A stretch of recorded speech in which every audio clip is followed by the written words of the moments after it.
अस्सलाम वालेकुम दोस्तों, की हाल चाल है? ठीक ठाक। एक छोटी जी गल करनी सी तुहाडे नाल। गुजारिश ये है कि कुछ दोस्त जिहड़े ने वो बोलते पंजाबी ने,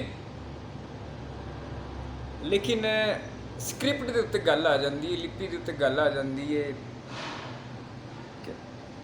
कि तुसी ਜਿਹੜਾ लिखते हो तुसी शाहमुखी विच लिखते हो या तुसी किसी होर तरीके नाल लिखते हो या गुरमुखी विच लिखते हो, वो तुहाडी बोली है।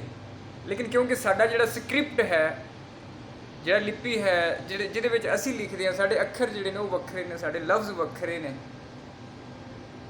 ते ये बोली किस तरह ये बोली जिहड़ी है तुहाडी बोली या उही बोली हो सकती है।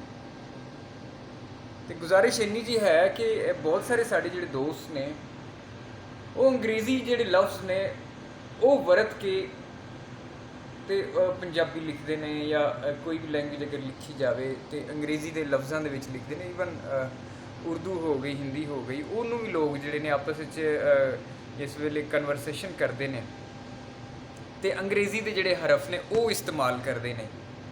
तो गुजारिश इन्नी जी है कि क्या फिर वो जी बोली है वो लैंग्वेज है वह ना कोई होर हो गया, अगर जोड़े लफ्ज़ ने वो अंग्रेज़ी के इस्तेमाल हो गए ने।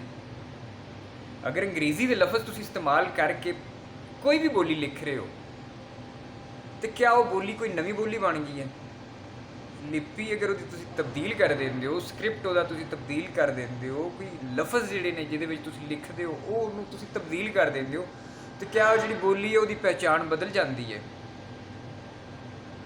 उम्मीद है कि छोटी जी जड़ा गल है, छोटा जहा स्नेहा है, समझ आएगा। बहुत मेहरबानी।